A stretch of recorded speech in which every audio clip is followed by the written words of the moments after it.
Bonjour à tous. Oui, c'est bon.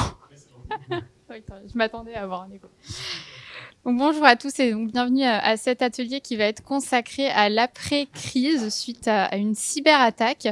Donc, je suis Lorraine Thierry-Reinert, journaliste au Monde des grandes écoles et universités. Et je suis ravie d'animer cet atelier en compagnie de nos 3 intervenants que je vous présenterai dans quelques instants. Alors, si vous avez choisi d'assister à cet atelier consacré à l'après, c'est sans doute que vous avez été confronté de près, voire même de très près ou de loin, à une cyberattaque un jour, ou bien que vous êtes très prévoyant, ce qui est plutôt une bonne chose en termes de cybersécurité.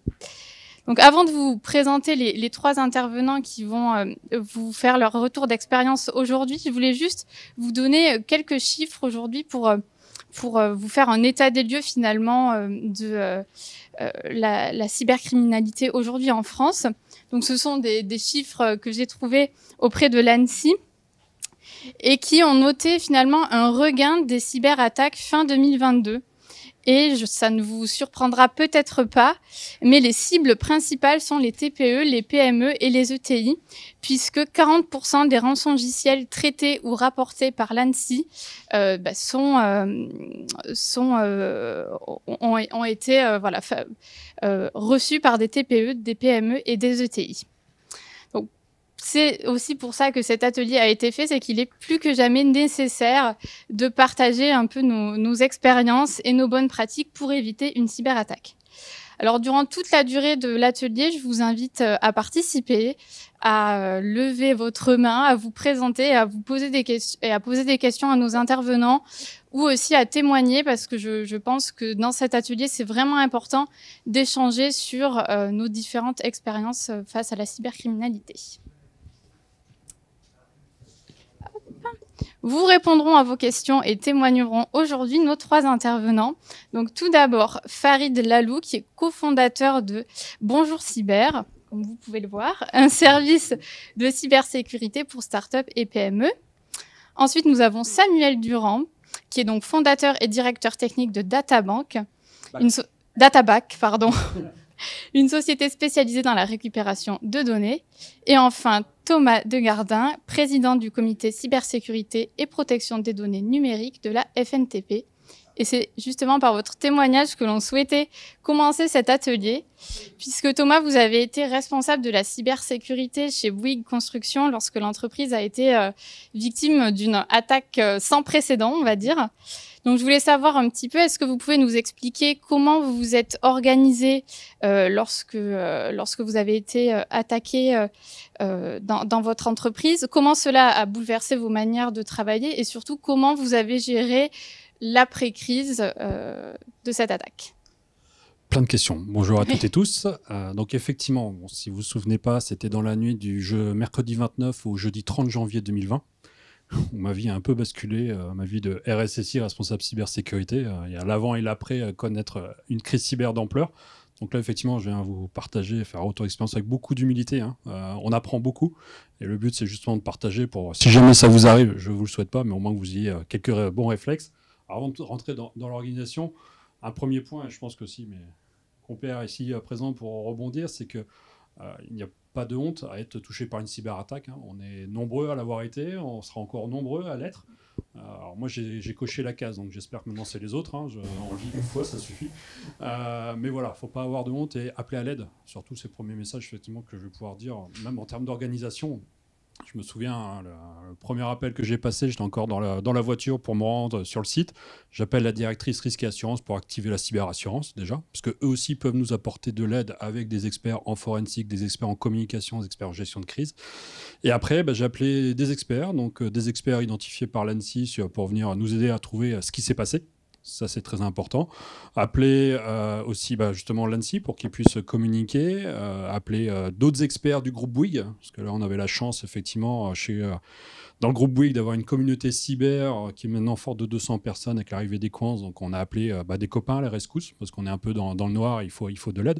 Donc, c'est vraiment, premier renseignement, appeler à l'aide, ne pas avoir honte et appeler appeler des gens qui savent, parce que je dirais, autant un grand groupe, on peut se dire, bon, Bouygues Construction, c'est quand même 60 000 collaborateurs, c'est gros.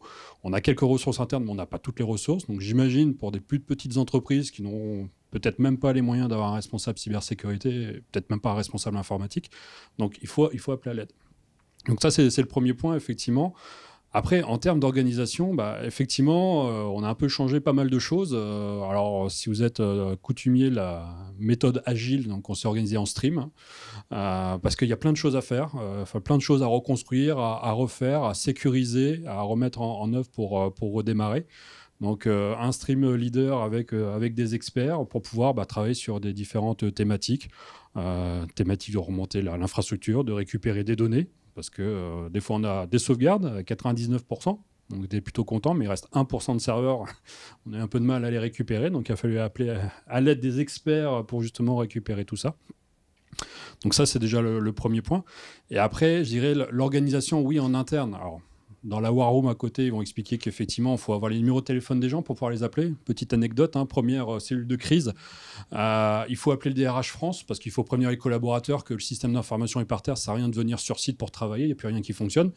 On se regarde dans la salle, c'est qui a le numéro de téléphone. Il n'y a plus d'informatique, il n'y a plus de réseau, il n'y a plus d'annuaire.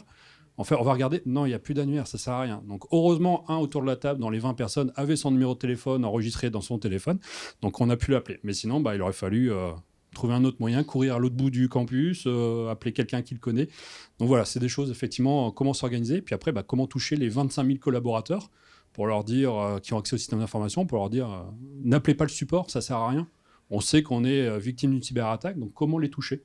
Comment avoir 25 000 numéros de téléphone, envoyer un SMS à tout le monde pour leur dire, attention, ça se passe mal. Donc déjà, en termes d'organisation, effectivement, il faut trouver des nouveaux moyens, occuper les gens. Il n'y a plus d'informatique, il n'y a plus rien. Donc, les 2 premiers jours, ils ont fait du rangement. Dans les beaux mèmes de la bouche du DRH, au moins, ils vont ranger les bureaux. Mais lundi, il faut qu'ils retravaillent. Oui, pas de pression, on va y arriver. Bon, ça, on reviendra après, ça a pris quelques semaines, quelques mois pour tout remonter. Mais ça, effectivement, la communication avec les collaborateurs et la communication avec les partenaires, on a beaucoup, dans l'écosystème de la construction, beaucoup de partenaires chez Bouygues Construction.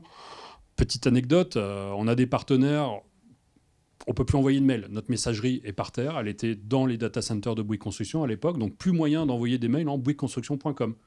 Donc on dit aux partenaires, des Lafarge, chez qui on commande des toupis de béton pour faire les chantiers quand même, je ne peux pas vous envoyer un mail en bouyguesconstruction.com pour vous commander 2 toupis de béton pour le chantier à la Garenne-Colombe. Donc on s'est dit, utilisez un mail. Alors quand on n'est pas prêt, on dit utilisez Gmail. On n'a pas eu le temps de se préparer, on n'a pas eu le temps de dire utilisez un autre mail un peu plus souverain, on va dire. Donc utilisez Gmail. Mais il y en a certains, ils n'ont pas eu l'information, donc ils ont utilisé des mails La Poste. Donc du coup, le partenaire fait, je ne comprends pas, vous deviez m'écrire en Gmail. Oui, mais là, Gmail, La Poste, c'est bien, au bout d'un moment, on ne peut pas.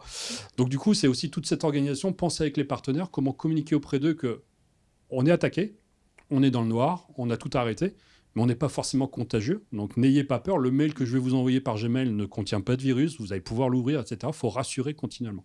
Donc ça, effectivement, c'est déjà comment s'organiser, comment penser effectivement à interagir avec toutes ces parties prenantes pour éviter de ne pas travailler. Et justement, est-ce que peut-être vous avez des conseils à donner pour que cette après-crise soit le mieux géré possible avec les collaborateurs, je pense notamment, et les clients, vous en avez un peu parlé, mais... Il faut quand même faire preuve, alors je dirais de transparence, oui. On pourra toujours dire, il fallait en dire plus, en dire moins. Je dirais, chaque crise est telle. Certains publient leur rapport d'analyse complet, d'autres sont un peu plus avares d'informations. Il faut quand même donner de l'information. On ne peut pas rester silencieux. Comme je disais au début, faut acquiescer. Il n'y a pas de honte. On a été touché. Il faut le dire. Il faut le partager. On y travaille. Les gens ont été engagés. J'espère, si ça vous arrive, je ne doute pas que vos collaborateurs, vos partenaires seront aussi engagés que les nôtres. Mais effectivement, il faut donner de la visibilité pour préparer l'après. Une autre anecdote, c'est effectivement pour redémarrer une entreprise, on ne redémarre pas juste en appuyant sur un bouton. On en parlait juste avant, il faut sécuriser les systèmes. La plus grosse crainte que l'on avait quand on redémarrait les systèmes d'information, c'est qu'ils reviennent. J'ai une anecdote, un dimanche soir, il devait être 21h40 à peu près. Il y a des dates comme ça qui reviennent. Ça devait être début février, 6 ou 7 février. Là, j'ai plus trop la date en tête, mais peu importe. On a reconnecté le site du Mali. Le site du Mali est redémarré, le VPN a été remis, la connexion Internet fonctionne, etc. 20 minutes plus tard, j'ai mes experts forensiques qui déboulent en courant. Thomas, on a une nouvelle tentative d'intrusion de la part du groupe de hackers, Maze, dissous depuis. Voilà, ils attendaient qu'on remette en route pour réentrer. Donc la problématique, c'est effectivement, c'est pour ça qu'il faut appeler à l'aide des gens forensiques pour pouvoir reconstruire. Réagir après l'attaque, il faut redémarrer, sinon la boîte crève. Ça, c'est ce qu'on a entendu en cellule de crise. On ne peut pas attendre la fin, il faut redémarrer rapidement, sinon l'entreprise ne peut pas s'en remettre. Mais il faut redémarrer de façon sécurisée. Donc ça, effectivement, attention, remonter par priorité. Je me perds, il y a tellement de choses, je ne veux pas tout monopoliser. Je pourrais faire 2 heures sur la gestion de crise. Hein, donc, il faut aussi que tout le monde participe. Mais voilà, c'est redémarrer de façon sûre, régulière, par priorité. Oui, l'autre anecdote que je voulais partager, c'est qu'au début, tout est arrêté. Donc tout le monde tous les collaborateurs étaient 100% derrière l'IT. Parce que plus rien ne fonctionne, on est avec vous. On a eu des grands panneaux avec des gens ont fait des dessins, un dessin qui me reste en tête, un monsieur avec les pieds dans l'eau chaude avec un thermomètre. L'IT, c'est comme la santé, c'est quand on l'a plus qu'on s'aperçoit que c'est important. Donc ça touche, ça donne du baume au cœur. Mais plus on redémarre de système, plus la pression monte en fait. Parce que le premier système a redémarré, donc le copain du voisin, le bureau de gauche travaille, mais le bureau de droite, c'est pas tout de suite. Et quand on lui dit, toi, tu es en priorité 4, 5, c'est dans un mois et demi, et il va dire, mais moi, pendant un mois, je ne vais pas rien faire, j'ai un travail à faire, donc quand est-ce que je reviens? Donc la pression, en fait, est montée au fur et à mesure, et c'est ça qu'il faut anticiper en travaillant avec la direction sur qu'est-ce qu'on doit remonter en priorité pour anticiper justement ce genre de pression, les gens qui vont venir nous voir en disant, mais moi aussi, je veux redémarrer. Donc pour la reconstruction, anticiper comment vous allez redémarrer. Merci pour ce premier témoignage. J'en profite pour faire une transition vers toi, Farid. Justement, tu voulais un petit peu parler de l'état d'esprit dans lequel peut être une équipe, un dirigeant, une fois qu'il a été touché par une cyberattaque. Pour rebondir un peu sur ce que disait Thomas, d'après toi, ton expérience, dans quel état d'esprit on se trouve en tant que dirigeant juste après une cyberattaque et en tant que salarié, et comment on peut s'entraider pour que cette période se passe le mieux possible?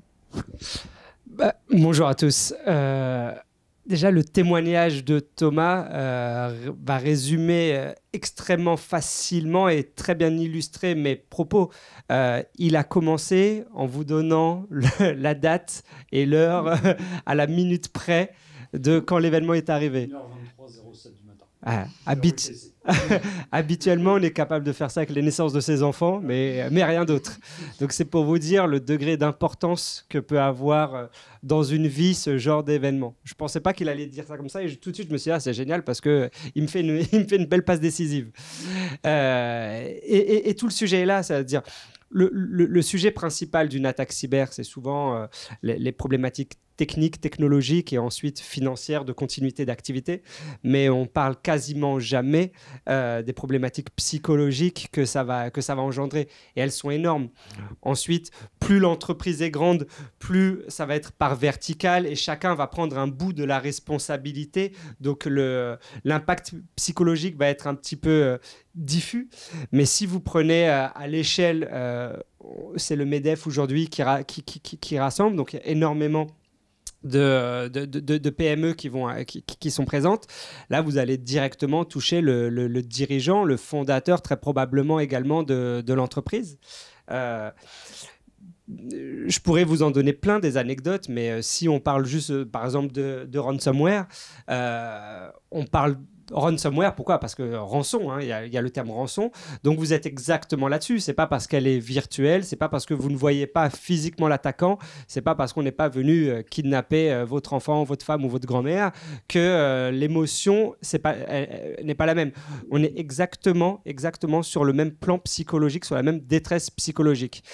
Et pour avoir assisté, pour avoir accompagné des gens qui l'ont vécu, c'est extrêmement traumatisant d'être en communication avec un attaquant. Parce qu'attention, la personne, vous avez quelqu'un, vous ne le voyez pas, il est en train de vous parler, il vous menace en permanence, cela sur la durée. Vous ne savez pas tout ce qu'il a et tout ce qu'il peut faire. Et comme tu le disais, Thomas, jusqu'à où ça va s'arrêter? Parce que je remets en ligne mon applicatif, mais qu'est-ce qui va se passer? Est-ce que 5 minutes après, je vais retomber? Et donc, vous êtes il y a un niveau de pression qui est juste spectaculaire. Et d'ailleurs, ça a dû, toi, dans ton entreprise, parce qu'on est dans un grand groupe, c'est encore plus difficile dans une petite société où, au final, tu n'auras pas de spécialiste de la communication avec l'attaquant, etc. Donc, le dirigeant va lui-même gérer cette communication. Personne n'est prêt à parler à quelqu'un qui va prendre en otage ton système informatique. Impossible. Personne n'est prêt à cet événement-là. Donc, au début, en plus, l'attaquant arrive en se faisant passer pour une bonne personne, pour un ange qui a identifié une problématique. Et ensuite, on va vous expliquer que finalement, la solution est payante et que petit à petit, qu'il faut se presser pour payer. Sinon, en plus de la problématique business, on va te rajouter une problématique réputationnelle. On va commencer à les communiquer à tes clients ou à l'extérieur. Et donc, vous imaginez cette pression. Donc, vous avez la pression de vos collaborateurs. À qui je dois en parler, à qui je ne dois pas en parler. C'est la première fois que ça m'arrive. Qui sont mes interlocuteurs à ce moment-là? Aussi bien technique que, est-ce que je dois remonter l'info à la CNIL, etc. À un moment donné, vous allez rentrer chez vous le soir, que ce soit finalisé ou pas. À qui j'en parle? Est-ce que j'en parle à ma famille ou pas? Je vous le dis clairement, vous n'allez pas dormir. Je vous le dis clairement. Grand maximum. Vous n'allez pas manger. Et vous allez être vraiment dans une vraie détresse psychologique qui va continuer à s'accumuler jour après jour. Après, comme toutes les choses, hein, on fait le deuil de ce truc-là, on passe à autre chose, on essaie de le résoudre, etc.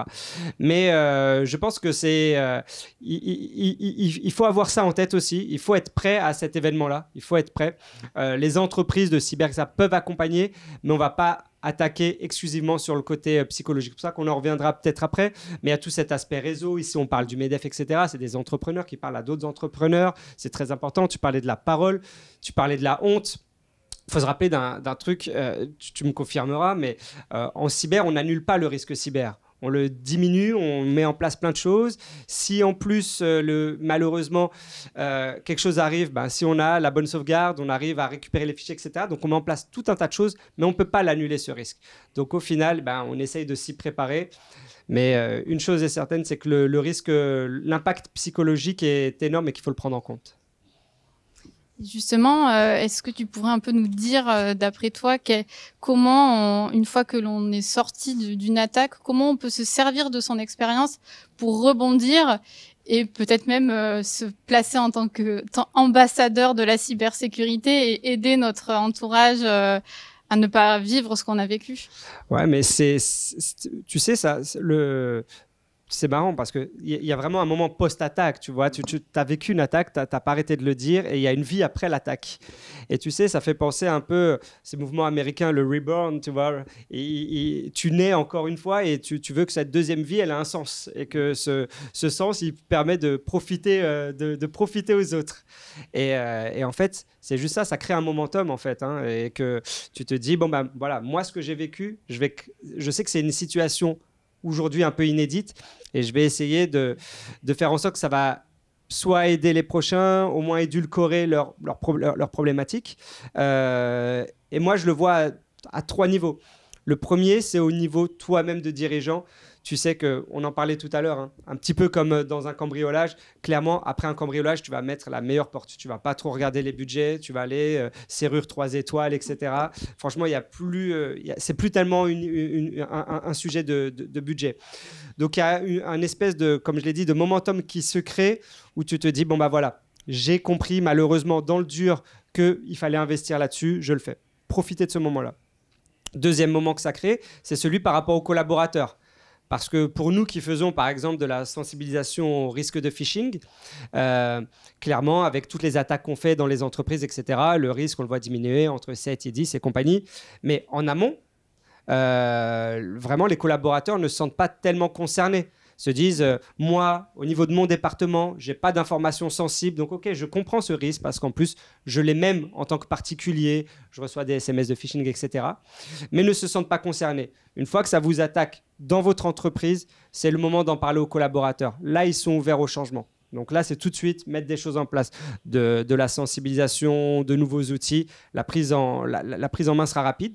Et je finirai par un dernier point qui est celui du réseau. Encore une fois, je le répète parce que c'est ce qui nous réunit.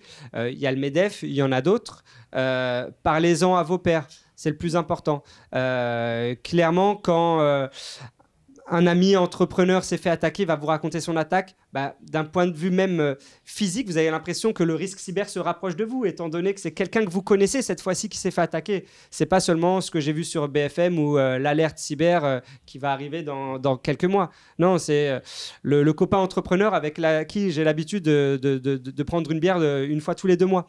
Donc, c'est ça, c'est à ce moment-là qu'on a envie d'en discuter. On se dit, on va en faire profiter. Et moi, je le vois, hein, juste pour revenir et finir là-dessus, le phénomène de honte.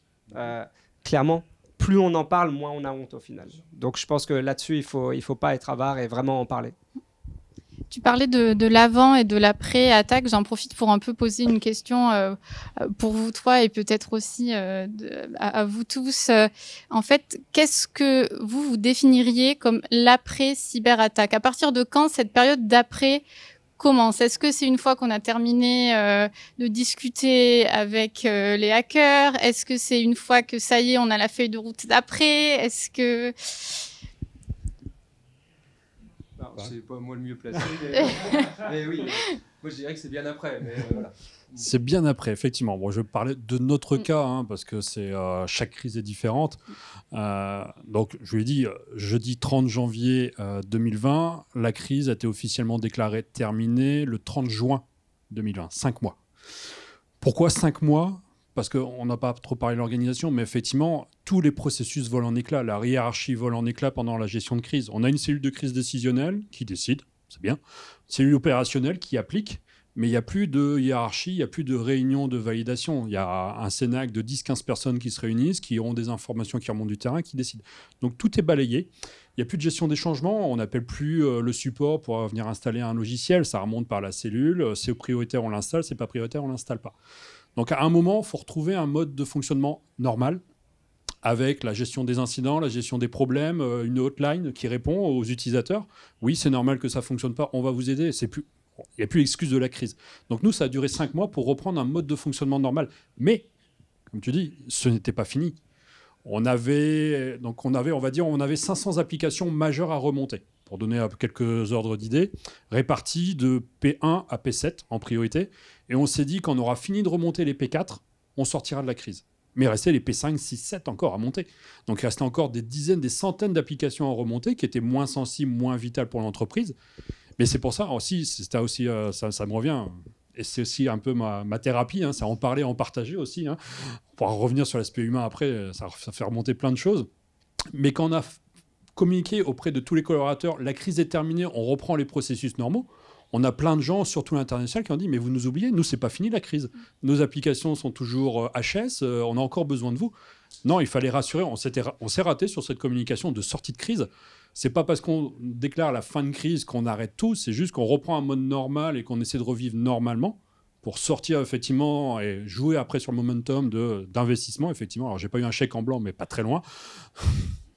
J'étais tout seul avec un apprenti le 29 janvier, j'ai quitté Bouygues Construction avec une équipe de 25 personnes en 2 ans. Voilà, ça vous donne un peu effectivement les budgets débloqués. Donc effectivement, il faut préparer l'après, et l'après, c'est pas encore la fin de la crise forcément au sens où on l'entend. On n'était pas revenu à la situation du 29 janvier. Il a fallu beaucoup de temps. Je sais pas si tu veux partager. Pas beaucoup plus, parce que nous, à notre niveau, donc notre société récupère les données une fois que l'attaque a eu lieu. Donc généralement, quand on nous appelle, c'est pas très bon signe. Et bon, j'entendais tout à l'heure 1%, c'est très bien. Nous, nos clients, quand ils viennent, c'est souvent 99%. Donc un chef d'entreprise qui a perdu toutes ses données, on peut dire que sa société, s'il les récupère pas, c'est un peu la fin de sa société, en règle générale. Donc voilà, là, nous, on est confrontés vraiment aussi au côté psychologique de la chose, c'est-à-dire qu'on intervient dès la cellule de crise, où le chef d'entreprise, c'est souvent lui qui prend la décision de nous contacter via des assurances, des choses comme ça, et vraiment à terre. Il est vraiment... je suis là, pas pour vendre la solution, c'est plus pour témoigner vraiment de ce qu'on a pu se rendre compte vraiment dans les différentes situations qu'on a vécues, parce qu'on accompagne le client, mais on vit aussi un petit peu... son ressenti, et puis ses angoisses, tout ça, et puis on n'a pas forcément les solutions à chaque fois à donner. Donc voilà, voilà, je vous rejoins mais à 100% sur ce qui a pu se passer et puis ce qui arrive à énormément de chefs d'entreprise. Et c'est pour ça qu'il faut vraiment mettre tout en place pour que ça n'arrive pas dans les sociétés. Même si on sait qu'on va se faire attaquer. Bon, maintenant, si on met des choses bien en place, je pense que le secteur un peu plus mûr qu'il y a 2-3 ans, hein, par rapport à tout ce qu'on a pu voir. Et du coup, ça permet d'avoir moins d'impact sur les sociétés lorsqu'on subit une attaque. Voilà ce que j'allais dire. J'en profite du coup, Samuel, peut-être que tu peux embrayer justement sur ton retour d'expérience en nous disant justement dans quel état tu retrouves les personnes quand vous intervenez avec Databack. Alors quand on intervient, effectivement tout est par terre, il y a plus rien qui fonctionne. La première chose que veut le chef d'entreprise, c'est repartir au plus vite.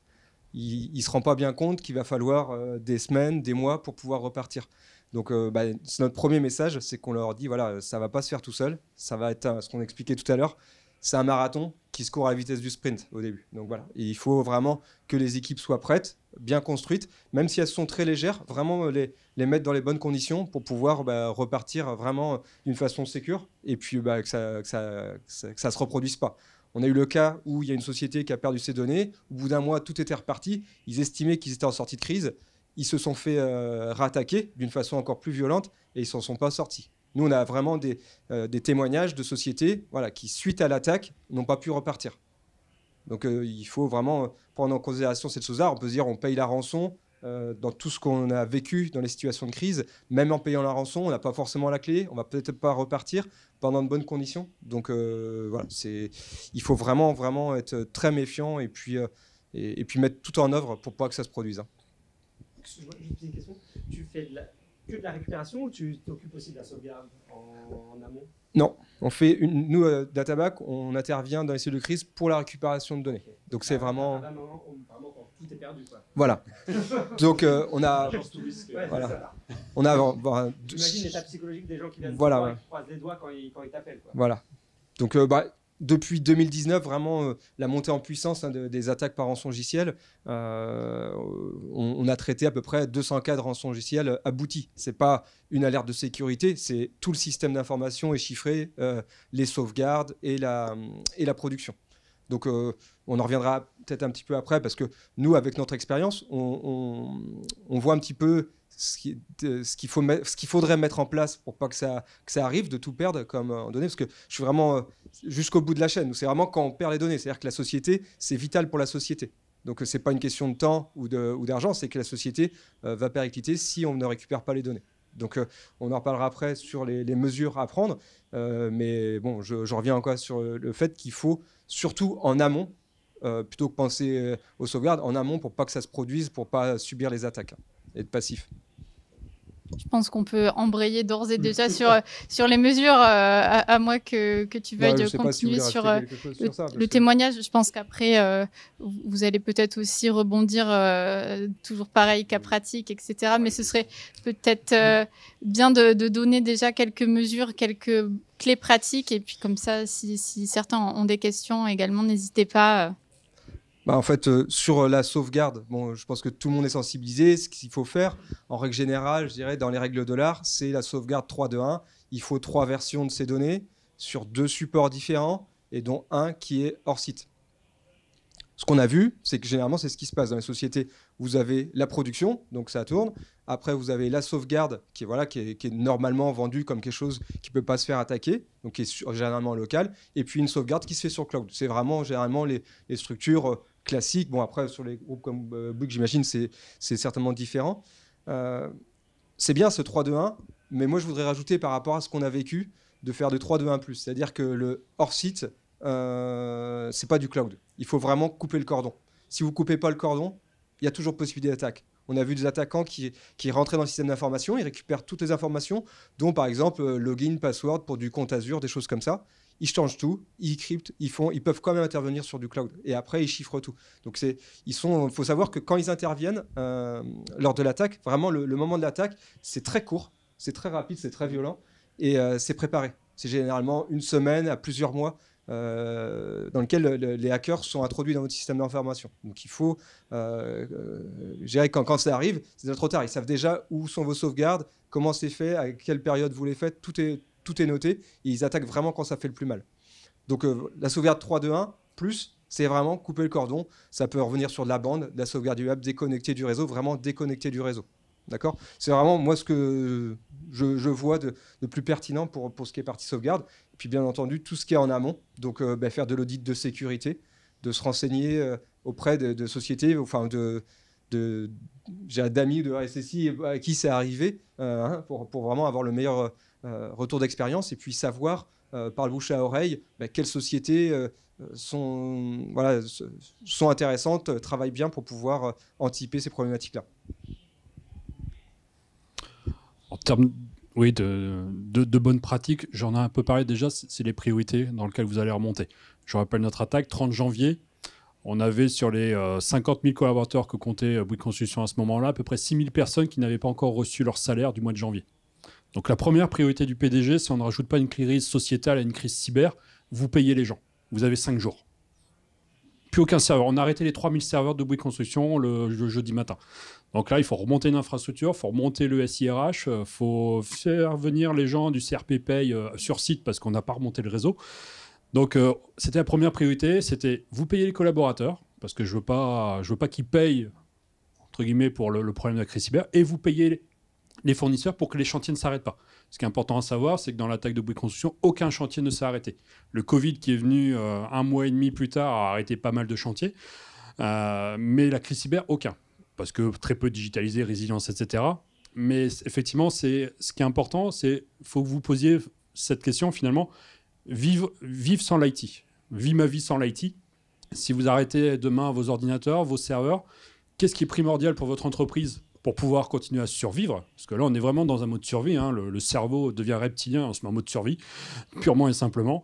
Donc, qu'est-ce qu'il faut pour survivre et pour ensuite redémarrer? Vous aurez peut-être des moyens dégradés en attendant. Nous, on a une chance, c'est que notre PDG, au premier comité de direction, a dit à tous ses directeurs, ça va être long, organisez-vous. Donc, les chantiers se sont organisés. Alors, certains ont aimé cette période-là. Ils ont dit, maintenant, j'ai plus besoin de pointer sur les systèmes financiers, sur l'avancement du chantier. Je fais mon vrai boulot de chef de travaux. Donc, c'était super bien. OK. Bon, nous, on a un peu morflé. On a perdu quelques litres de sueur. Mais bon, très bien. Mais effectivement, c'est ça qui est important. C'est qu'est-ce que je dois continuer? Qu'est-ce que je peux faire en attendant sans l'IT? Le temps que les experts viennent m'aider, le temps que je retrouve mes données. Qu'est-ce que je peux continuer sans? Et donc, c'est vraiment ça. Penser en amont. Parce que quand vous serez dans la crise, vous n'aurez plus le temps de penser à qu'est-ce que je dois redémarrer, qu'est-ce que je dois commencer. Tout le monde court partout, tout le monde veut bien faire, des fois veut trop bien faire, il faut parfois freiner les gens. Donc vous n'avez plus le temps de penser à ça. Pensez en amont, effectivement, pour préparer, pour savoir réagir, pour savoir reconstruire. Qu'est-ce qui est vital pour mon entreprise et qu'est-ce que je dois redémarrer, dans quel ordre? D'une manière extrêmement générale, hein, je pense qu'on ne le répétera jamais assez, mais de la réponse à incident, ça veut dire de devoir trouver les solutions après une attaque coûte toujours beaucoup plus cher que d'avoir mis en place en amont des solutions, que ce soit de la sensibilisation des collaborateurs, que ce soit les bons backups, que ce soit le bon audit, pentest de son système. Et je crois qu'il y a vraiment ce truc-là. Aujourd'hui, tu parles de risque depuis tout à l'heure. L'entrepreneur a en tête le risque social, le risque juridique, le risque fiscal, le risque d'exploitation, peut-être même le risque industriel selon les secteurs. Mais aujourd'hui, clairement, le risque cyber, il peut facilement arriver dans moi j'ai envie de dire le top 1, mais parce que je suis dedans, je suis dedans, mais pour pas être auto-centré, on va dire dans le top 3, parce que les attaques, elles viennent de nulle part, elles viennent de partout, elles se font à distance, parce que les attaquants ne regardent pas ce qu'ils attaquent, elles peuvent être ciblées comme ne pas être ciblées, donc voilà, faut pas faire Aujourd'hui, on est dans un monde, aujourd'hui, là, en 2023, on ne peut pas faire l'impasse sur une bonne protection cyber en amont. Si je peux, bien sûr. Si je peux juste rajouter, on a parlé effectivement de méthodes, ou comment se préparer, ou comment réagir. Il y a un point, nous, qui a été vital, et je reviens justement sur cet aspect humain. Vous pouvez avoir toutes les belles technologies du monde, si vous n'avez pas des hommes et des femmes pour les utiliser, pour les mettre en œuvre, ça ne sert à rien. Et je reviens du coup effectivement sur l'aspect humain que tu as très très bien développé, qui a fait remonter plein de choses. Prenez soin des gens à ce moment-là. Effectivement, vous aurez des gens engagés. On en parlait juste avant l'intervention. Dès le début, nous, on s'est dit, on va se mettre en 3-8 parce que ça va être très long. Donc, on va faire des rotations d'équipe. Mais même avec ça, les gens s'épuisent. Je suis arrivé le jeudi matin vers 8h45. J'ai dû partir assez tôt ce jour-là, 23h30. Parce qu'après, c'était plutôt 2-3 heures du matin. Et pourtant, le lendemain, je reviens à 10h. Il y a encore des gens qui étaient là depuis jeudi matin qui partent seulement. Donc, on les dispute. Tu rentres chez toi, tu vas dormir. Mais il y a des gens engagés. Et après, même soi, faites attention aussi aux gens que vous avez en face. Moi, je ne me suis pas vu couler. Effectivement, comme tu parles de stress, je ne me suis pas vu couler. Et pour l'anecdote, donc ça a commencé le jeudi, une semaine entière à faire 15 à 16 heures par jour sur site. Je rentrais juste, j'embrassais ma femme, je lui en parlais un petit peu. Parce que de toute façon, elle travaille dans les hôpitaux secret médical, donc elle est même plus psychorigide que moi sur certains sujets de protection de la donnée. mais voilà, c'est ainsi.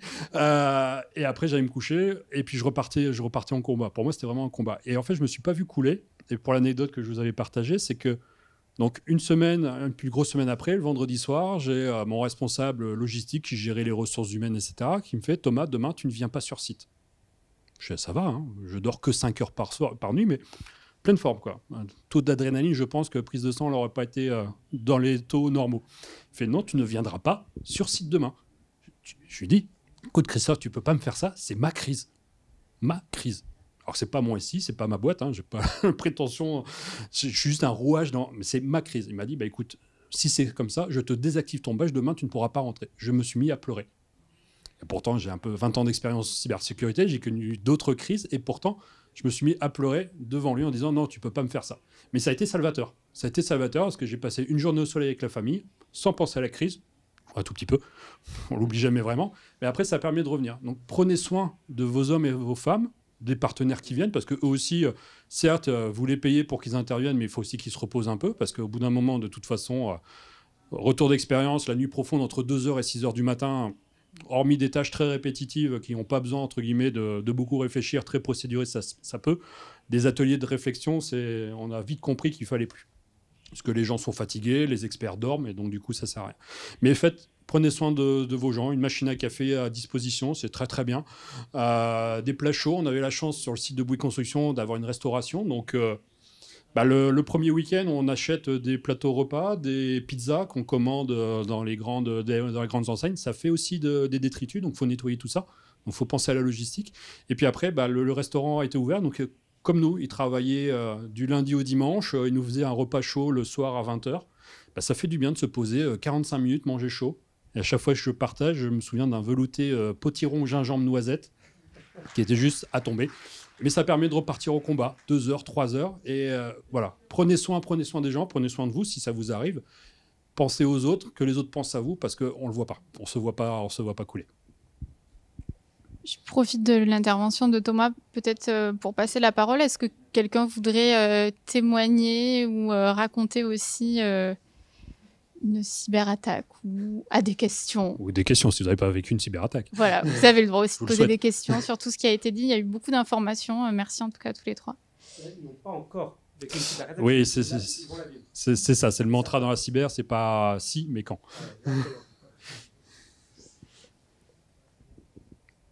Tout était clair. S'il n'y a pas de questions... Ah. Oui.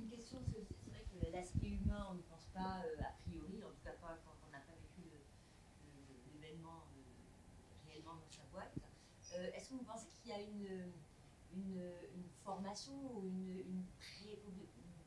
quelque chose de préparation qu'il faudrait que les entreprises fassent justement en anticipant auprès de leurs salariés pour que ce soit mieux vécu le jour où ça tombe effectivement, pour que celui qui est le plus au fait de la situation SI ne se sente pas concerné, c'est pas ton problème puisque ça peut arriver à tout le monde. Est-ce qu'on ne peut pas faire quelque chose en amont justement?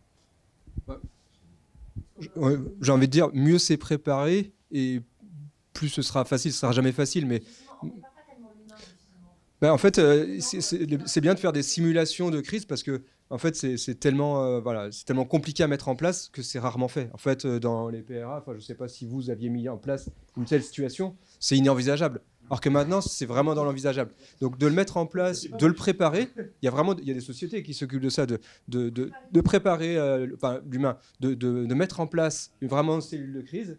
Et ça permet déjà d'être prêt, d'avoir vécu un petit peu comment ça se passe. C'est un petit noyau dur qui va être dans la war room, qui va être opérationnel Ouais. Mais C'est- c'est pas l'ensemble des salariés, effectivement, c'est vrai qu'on pense pas, mais quand il y a des salariés qui sont pas payés parce que il faut rien, tout à fait. Non, effectivement, oui, les RH sont concernés pour oui. Et du coup, ce sont eux, effectivement, ce sont les équipes DRH de Bouygues Construction IT qui ont géré cette partie-là, effectivement, partie humaine. Donc, ce sont eux qui ont commandé les petits-déj tous les matins pour aider les gens. Mais effectivement, on s'entraîne, oui, il faut s'entraîner pour avoir les réflexes, mais ça va être des réflexes techniques, effectivement. Réflexe humain, non, je ne connais pas, je ne sais pas si c'est compliqué. Et effectivement, malheureusement, oui, tant qu'on ne l'a pas vécu, on ne sait pas à quel point ça peut être traumatisant. On a des gens en sidération, hein. Je me souviens d'une personne qui m'a dit, mais Thomas, sur le planning, je te mets où? Mais moi, je suis au pilotage de la crise, donc je serai partout, je suis là 24/7, il n'y a pas de sujet. Non, mais je dois te mettre quelque part, je te mets où? Et pendant 1 minute, c'était un dialogue de sourds. À un moment, je lui dis, écoute, je suis désolé, je dois y aller, j'ai une cellule de crise qui m'attend. La personne est en sidération. Les personnes essaient de se raccrocher, comme tu disais, c'est traumatisant. Donc, humainement, on essaie de se raccrocher à quelque chose qu'on maîtrise. Et donc, soit en tant qu'expert, il faut être un peu ce phare et toujours le sourire. Alors, toujours le sourire sur le plateau, hein, ça va super bien. J'avais une salle à côté où je me tapais la tête contre les murs, mais c'est pas possible, mais qu'est-ce qui se passe? Mais face aux gens, toujours, ouais, il faut se préparer à ça. Oui, alors là, j'ai pas de formation à vous proposer, là, à vous préconiser. Non, mais c'est un très bon point. On ne prépare pas l'être humain à ça, effectivement. Ouais, non, c'est vrai que c'est compliqué. Et, surtout, si on revient à l'échelle, on redescend de l'échelle de Bouygues à des sociétés plus modestes, où forcément, il n'y aura pas d'histoire de war room, il n'y aura pas d'histoire de préparation. Là, vous allez juste avoir un dirigeant qui est soit par email, soit au téléphone face à un attaquant. Ça ne se prépare pas, ça. L'émotion que vous allez avoir face à quelqu'un qui tient votre entreprise, non, c'est... Des experts en négociation, des experts en forensique. Exact. Eux vont avoir vécu d'autres crises, donc auront ces réflexes, les bons réflexes. On a fait un jour une formation de premier répondant. Merci. De premier répondant, justement, on a voulu se former avec un ancien négociateur du RAID à négocier avec des hackers qui prennent... prémonitoire, j'en sais rien, c'était 2-3 ans avant la cyberattaque. Finalement, le mot d'ordre de la DG, si on ne paye pas, on ne négocie pas avec les truands. Donc, on n'a jamais pris contact avec truands. Mais même avec ça, oui, effectivement, ils donnent des ficelles de négociation. Mais si on ne pratique pas tous les jours, on oublie. J'aurais été... C'est ça. J'aurais été bien embêté d'avoir le hacker au bout du fil, anglophone. Donc, en plus, en négociant en anglais, c'est déjà un peu plus compliqué. De se dire qu'est-ce que je dois lui dire pour ne pas mettre en porte-à-faux mon entreprise, ma direction, et pas me mettre en porte-à-faux moi-même. Donc oui, faites appel plutôt à des experts. Nous, c'est ce qu'on a fait. Hein. Une formation rapido ou rien, c'est pareil. S'ils avaient attaqué le lendemain de la formation, on aurait pu décrocher et négocier de 10 millions à 1 million, hein, souvent. Hein, mais non, 6 mois après, on a perdu les ficelles. On n'est pas négociateur dans l'âme. Enfin, moi, je ne le suis pas. Après, peut-être d'autres ont cette activité à côté. Mais oui, ce ne sont pas des choses qui s'apprennent en une course formation. Il faut peut-être plus passer du temps à essayer de sélectionner les bonnes entreprises qui vont pouvoir vous aider s'il y a vraiment une attaque. C'est vraiment le... Ouais, voilà. Donc, on en a parlé, c'était un des sujets aussi, savoir comment faire pour bien trouver les bonnes sociétés, parce que l'écosystème, il est très vaste, il y a beaucoup de sociétés. J'ai envie de dire, on revient toujours au même, c'est le bouche à oreille. C'est vraiment ça qui permet. Quelqu'un qui a vécu ça, et puis dire celui-là a été bon, celui-là a été moins bon, peut-être qu'il y a... Voilà. Mais de le faire vraiment en amont et passer du temps à le faire. Après, j'ai eu une discussion avec une personne qui... Je ne savais même pas que ce service existait. Les banques proposent tout un réseau en amont pour pouvoir se préparer à une attaque. Voilà, comme ça, on est plus solide. Et puis, ça les intéresse d'être plus solides, travailler avec des sociétés plus solides. Et les assurances aussi ont souvent des très bons réseaux qui permettent de... Voilà, parce qu'eux, ils vivent aussi au quotidien. Il y a un réseau de sociétés qui permet d'aider en amont de l'attaque, quoi. C'est ça. Voilà, ouais, c'est ça. Ouais. C'est ça. Ne restez pas seul. Exactement. Ne restez pas seul. Même nous, à notre taille, on n'est pas resté seul. On a appelé des tonnes de partenaires. Des tas d'un Microsoft à des partenaires plus spécialisés sur la récupération de données ou sur d'autres thématiques. On ne peut pas rester seul. On n'a pas toutes les compétences le jour J, donc appelez à l'aide. Il n'y a pas de honte. Et sur la partie psychologique, J'avais une... C'est juste comme tu as parlé de cellules de crise, est-ce que sur la partie psychologique, il y avait justement quelque chose qui a été fait ou c'était... Non, il n'y a pas eu et j'ai mis du temps à m'en remettre. J'aurais peut-être dû avoir un peu de suivi, ouais. Ok. Mais franchement, enfin, je pense, oui, un stress post-traumatique, oui. Alors, peut-être pas de la même ampleur que des gens qui affrontent des attentats ou quoi que ce Oui. soit, hein, toute proportion gardée, hein, beaucoup d'humilité. Mais effectivement, oui, c'était traumatisant. Alors oui, j'en rigole en disant, check, j'ai vécu dans ma vie de RSSI une cyberattaque. Mais non, pas deux. Un ordre d'idée en termes de finances, une échelle de coûts. Alors, c'est bien que j'imagine qu'il y a de très nombreux cas de figure, les entreprises n'ont pas toutes les mêmes tailles, mais pour une PME, je sais pas, de quelques centaines de personnes qui est attaquée, ça coûte combien l'intervention pour faire en sorte que l'attaque soit la moins dommageable possible, même totalement repoussée? Je suis trop gros, je peux pas répondre. Je le vois qu'à notre niveau, parce que ça englobe pas forcément toute la prestation, parce qu'il faut prendre en compte la perte de production. Je ne sais pas si vous englobez tous ces coûts qui sont plus au niveau des prestations. Qui impacterait l'entreprise. Bah, Je parle de l'intervention de vos services. Je ne connais pas parce que nous, on intervient généralement avec les équipes de forensique. Généralement, oui, les tickets d'entrée, ça va à peu près d'une dizaine de milliers d'euros à une centaine de milliers d'euros. Si ça dépend vraiment de l'impact, de la taille du SI, ce genre de choses, quoi. Voilà. Et une durée pour repousser l'attaque. En fait, quand nous on la vit, elle est déjà là. Donc c'est fini. C'est-à-dire que vous êtes fait attaquer, ils ont vos données et ils ont les clés pour les déchiffrer. Donc à ce moment-là, vous êtes vraiment là en système de demande de rançon. Donc quand c'est comme ça, voilà, on parlait, c'est généralement plusieurs semaines pour au moins le premier niveau, pour commencer à repartir pour une société d'une centaine de personnes à plusieurs mois, quoi. Après, on peut refaire partir. Je sais qu'on a le cas où des sociétés, ça repart très vite la production. Parce que voilà, ils sont bloqués à cause de 2-3 serveurs. On les refait, ça tourne dans des zones grises, en fait, on appelle ça, où vraiment ça tourne qu'en vase clos. Donc là, voilà, on peut faire repartir très rapidement quand il y a de la production à faire. Mais après, dès que c'est interconnecté au réseau Internet, là, ça pose problème. Là, il faut vraiment être très, très prudent. Et du coup, c'est là où il faut beaucoup de temps parce qu'il faut que tout soit vérifié, tous les voyants soient ouverts avant de se rebrancher, quoi.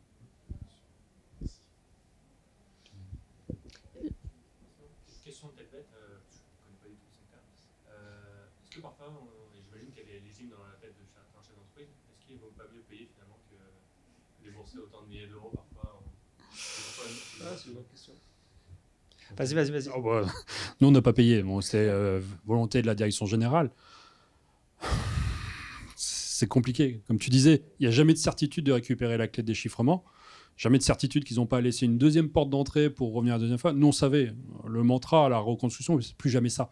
Il était hors de question qu'on subisse une deuxième vague dans la reconstruction. On perdait tout le monde. Tout le monde était à cran, fatigué. Si on devait recommencer à zéro, même moi, je rendais mon badge et je rentrais chez moi, hein. Enfin, en toute franchise. Donc on n'est jamais sûr quand on paye d'être vraiment en sécurité derrière. Donc... Et de moins en moins, parce que avant il y avait encore, il y a quelques années, un sujet réputationnel des groupes de hackers. Donc, c'est-à-dire certains groupes de hackers étaient connus pour, si tu payes, ils te rendent tes données. Aujourd'hui, avec tous les logiciels qu'il y a, du ransomware as a service, etc., aujourd'hui, c'est très facile de trouver des outils pour qu'un utilisateur moyen puisse lui-même aller mener des attaques de ransomware. Et là, il n'y a vraiment plus de sujet réputationnel, de groupe qui veut garder une bonne réputation, etc. Toute proportion gardée quand je vous dis bonne réputation, mais en tout cas qui a la réputation de rendre les données une fois qu'ils sont payés. Pour vous dire, aujourd'hui, il y a même... on m'a remonté une histoire d'une entreprise qui était à faire des relances à son hacker pour pouvoir, en fait, l'entreprise voulait payer, le hacker lui avait pas encore donné l'adresse pour envoyer les crypto-monnaies, et étant donné le hacker était débordé, il était débordé par les demandes de paiement, qu'en fait il lui a fallu attendre des semaines. Donc c'est pas la bonne manière. Où va-t-on Et vous restez quand même si vous payez un bon payeur. Donc, généralement, un bon payeur, on vient les voir. Donc, Ouais, exact. Et on arrive à les coincer, c'est la cœur. Alors, je peux parler d'autres cas. C'était le groupe Maze. C'est fini. Donc, attaqué en janvier 2020, il avait commencé leurs activités un peu avant 2019. Fin 2020, le groupe Maze s'est dissous et Ygor a refait surface. Donc, on pense que c'est un ersatz de Maze. Et Grigor a été arrêté en 2021 par la police ukrainienne après une coopération bulgare, France, Allemagne, UK. Bon, ce qu'il faut savoir, c'est que notre cas, du coup, a réveillé les gros, hein, vu qu'on avait des données d'États proches des États-Unis. Le FBI a coopéré sur l'affaire. Donc, quand ils veulent mettre les moyens, ils peuvent les trouver, mais c'est un cas parmi des centaines. Et comme tu disais, ransomware as a service sur le dark web, c'est quelques dizaines de dollars pour acheter le système. Et après, vous donnez une quote-part, vous donnez 10 à 20% des montants que vous récupérez. Mais c'est rien. Vous pouvez, alors, je ne vous le conseille pas, hein, passez pas du côté obscur, mais vous pouvez y aller, récupérer un logiciel et devenir un hacker en herbe en moins de 2 clics. Après, l'expérience qu'on a justement, vu qu'on a une grosse volumétrie en fait, d'attaques, ce qu'on a pu vivre, je trouve qu'en fait, le montant de la rançon est presque ridicule par rapport à la perte que va avoir l'entreprise. Donc, dans certains cas, j'aurais presque un doute à dire, voilà, bon, souvent, bien entendu, c'est des malfaiteurs, ça peut être des mafias derrière, mais je ne sais pas si des attaques, quand il y en a plein avec des petits montants, si vraiment le but de l'attaque, c'est de dire on fait une attaque ou on attaque un secteur précis d'activité. Là, ce serait peut-être plus d'attaque étatique, mais ça, il n'y a pas de données exactes sur ça, donc bon. Dans tous les cas, je déconseille de payer. Voilà, moi, c'est mon point de vue, mais voilà. Partagez.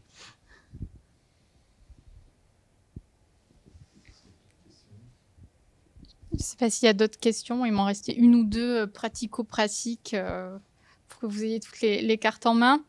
J'en avais une. Si vous deviez me donner chacun, enfin vous avez le droit de dire la même, hein, la pire boulette après une attaque, ça y est, on est sorti de crise, ça va un petit peu mieux psychologiquement, les salariés sont dans les clous. Quelle est la pire boulette technique qu'il faut absolument pas faire? Moi, ça va être très simple, hein, c'est de c'est pas avoir pris de leçon de ce qui s'est passé et penser que c'est un acte isolé et qu'on se fait attaquer une fois et pas deux. Tu as donné l'exemple en live, hein, quasiment en live, tu refais partir ton système et il retombe 20 minutes plus tard. Donc là, ça arrive parce que c'était particulièrement ciblé et c'était un groupe bien organisé. Dans des entreprises plus modestes, c'est rarement aussi virulent, mais la problématique, nous on l'a déjà vu, c'est des entrepreneurs, des entreprises, ça peut même être le groupe familial, ETI, 200-300 millions d'euros de chiffre d'affaires, qui au final, on parlait tout à l'heure de créer cette espèce de momentum post-attaque pour justement mettre tout le monde à niveau sur ces sujets. Et ben, certains pensent que c'est bon, on a su survivre à ce truc-là. Bon, bah, si ça arrivera, hein, au final, on se redébrouillera la prochaine fois. Et là, c'est la pire parce qu'en fait, l'attaque que vous avez connue à un instant T, vous ne savez pas juger, on est sur quel type d'ampleur d'attaque. Et tout à l'heure, à la question de monsieur sur combien coûte une réponse à incident, clairement, si on est là à l'étudiant qui se testait, bon, bah, on n'est pas sur grand-chose. Mais si on est sur l'attaque ciblée, voilà. Et on est où là sur la première attaque? Quelle sera la deuxième attaque? Donc voilà. Donc si malheureusement ça arrive et qu'on n'était pas prêt, il faut vraiment mettre les bouchées doubles et c'est l'occasion. Le dirigeant, l'entreprise, les collaborateurs et même aller rayonner autour de ses partenaires, ses sous-traitants, etc. Il faut que ce soit communicatif. Même boulette, oui, effectivement, remettre en ligne les services trop rapidement sans avoir compris ce qui se passait. C'est bon, on a changé les mots de passe, on a supprimé le mail de phishing, mais peut-être que le mail de phishing, c'était juste la partie immergée de l'iceberg et ce qui se passe en dessous est bien pire. Voilà, nous, oui, tant qu'on n'a pas compris ce qu'on appelle le patient zéro, hein, tant qu'on ne sait pas par où ils sont rentrés, quelle vulnérabilité ils ont utilisé pour s'introduire et pour commettre leurs méfaits, on parlait effectivement de plusieurs mois. Nous, ils ont mis plusieurs mois effectivement pour préparer leurs attaques. Par contre, la dernière phase, 72 heures. Voilà. Une fois qu'ils sont prêts, qu'ils ont tout récupéré, ils lancent les chevaux et c'est parti. Mais c'est pas juste les 72 heures qui comptent, c'est tout ce qu'ils ont fait avant. Parce que je peux nettoyer ce qu'ils ont fait dans les 3 derniers jours, mais si j'ai pas nettoyé toutes les portes d'entrée, dès que je vais reconnecter, c'est reparti. Même chose, hein, c'est pas repartir trop vite, quoi. Vraiment, être sûr. Plus techniquement, nous, ce qu'on voit, c'est qu'avant, les sociétés ont récupéré les données, le chef d'entreprise voulait repartir vraiment dans la journée parce qu'il en avait besoin. Et si on récupère les données, il relançait son AD qu'on avait récupéré, très bien. Mais souvent, c'est par là qu'ils s'introduisent, où ils peuvent vraiment capter le maximum d'informations. Et il faut absolument reconstruire son AD si vous êtes victime. C'est l'Active Directory, c'est ce qui permet de faire la gestion des droits sur tous les utilisateurs. L'annuaire IT. Voilà.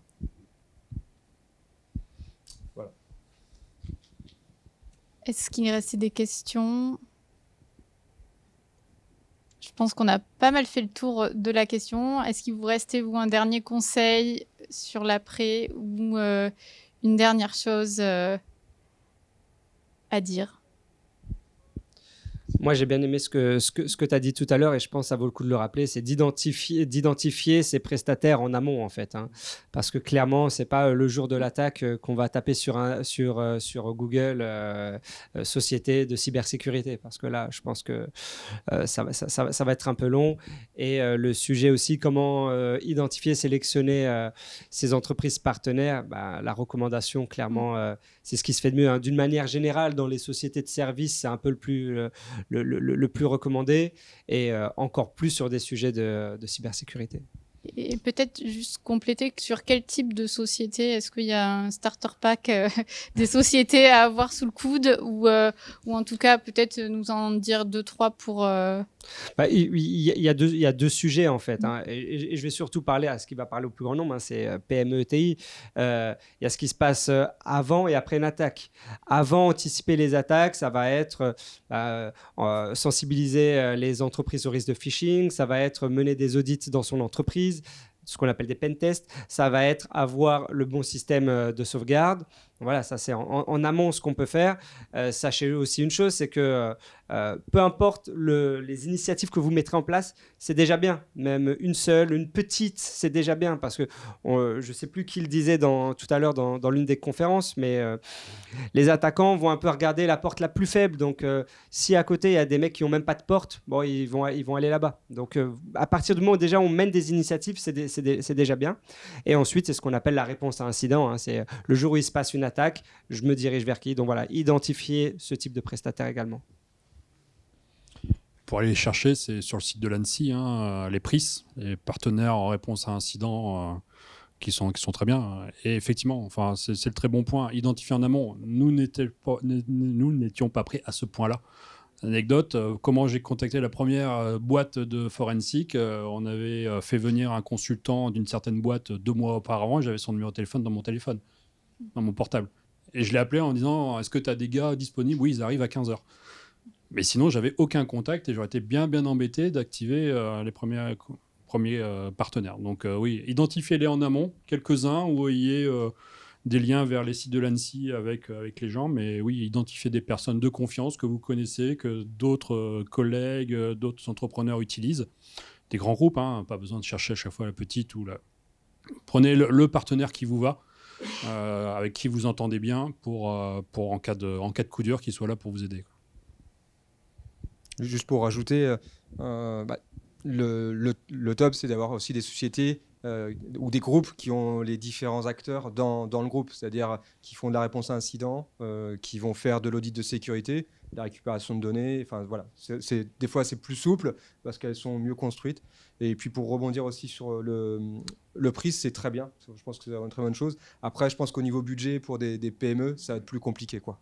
Voilà, parce que c'est vraiment fait plus pour les grands groupes, quoi. Oui. Mais voilà. Sur le site de cybermalveillance, sinon, il y a aussi, ils ont référencé tout un tas de prestataires. Oui, la première chose que vous ayez faite une fois que tout est revenu au calme, c'était quoi? Moi, personnellement, effectivement, un peu de calme. Un grand audit de cybersécurité. On a fait appel à un grand cabinet en se disant on met les moyens, 6 chiffres, pour faire un audit complet. Parce que pourquoi ça nous a touchés? On avait des mesures de sécurité au niveau monde, oui, tout à fait. Oui, on a été de Hong Kong jusqu'à Vancouver, on a évalué tout notre système d'information. Pourquoi ça nous est arrivé? C'est qu'on avait des règles de sécurité, mais en local, il y avait une certaine autonomie, on va dire, J'appelle ça même de l'autarcie. Et donc, du coup, les règles n'étaient pas toujours bien appliquées. Donc, on a voulu remettre tout ça à plat, remettre une organisation, remettre des mesures de sécurité. On disait, on a fait le boulot qu'on aurait dû faire avant, hein, évaluer nos risques. Alors ça, on les évaluait, mais on ne mettait pas forcément les moyens derrière pour les traiter. Donc oui, d'un point de vue cyber, c'est ce qu'on a fait. Et après, d'autres mesures, notre messagerie était uniquement ce qu'on appelle on-premise dans nos data centers. On a tout basculé chez Microsoft. Comme ça, si on a un autre ransomware demain, la messagerie chez Microsoft, on peut continuer à envoyer des mails en bouyguesconstruction.com. C'est déjà un élément de résilience, hein, finalement, s'appuyer sur des partenaires dans le cloud. Donc voilà, après, il y a eu toutes des démarches, effectivement, de digitalisation des processus, mais toujours avec le mantra « plus jamais ça ». Donc ça, c'est vraiment ancré dans l'ADN de ceux qui ont vécu ça. Et même, je dirais, sur les terrains, sur les chantiers, ils s'en souviennent encore. Ce que vous dites, que ça peut un néophyte, c'est que si on a nos données sauvegardées dans le cloud, que ce soit sur l'iCloud, sur Dropbox ou autre, de toute façon, celle-là ne doit pas être touchée. Non, c'est ce que disait Samuel. Non. Il faut avoir les deux, en fait. Il faut vraiment avoir les deux, quoi. Là... En plus, je rajouterais, le cloud, c'est super, ça marche très bien. Parce que là, vous travaillez avec Microsoft, mais peut-être sur des solutions spécifiques. On a bien vu que le monde change et peut-être qu'un jour, il y a un câble qui va être coupé et ne pourra plus travailler. Donc, c'est très important de conserver, pour moi, à mon avis, les données chez vous et sur le cloud. Vraiment avoir les deux. Et en plus, bon, voilà, pour faire revenir à ce que j'ai dit tout à l'heure, vraiment aussi quelque chose hors ligne, vraiment coupé, une sauvegarde coupée, vraiment, le fil est coupé pour pouvoir, à tout moment, pouvoir récupérer ces données. Parce que là, c'est la solution ultime. Le hacker ne va pas venir chez vous pour détruire. Enfin, pas pour l'instant encore, je n'en ai pas vu. Je parlais uniquement de la messagerie. Effectivement, les serveurs de messagerie étaient chez nous, donc ils n'ont pas été chiffrés, on les a éteints électriquement avant, mais le hacker voulait les chiffrer. Microsoft n'avait jamais vu ça. Donc on a sauvegardé, mais on s'est dit, la messagerie, tant qu'on n'a pas remonté les serveurs, tant qu'on n'a pas rebranché Internet, on ne peut plus envoyer, recevoir de mails. On a remonté la messagerie le 18 février. Pendant 18 jours, il n'y avait plus de mails Bouygues Construction. Donc, plus moyen de commander, plus moyen de répondre à des appels d'offres, etc., etc. Donc, la messagerie, effectivement, on l'a mis sur le cloud pour avoir une continuité d'activité. Mais ce n'est pas les données. Les données, effectivement, on a des sauvegardes chez nous pour s'assurer qu'on a toujours moyen de redémarrer. Et pour répondre à votre question aussi, Microsoft, sur son produit 365, recommande lui-même, de toute façon, d'avoir un backup de ses données. Donc...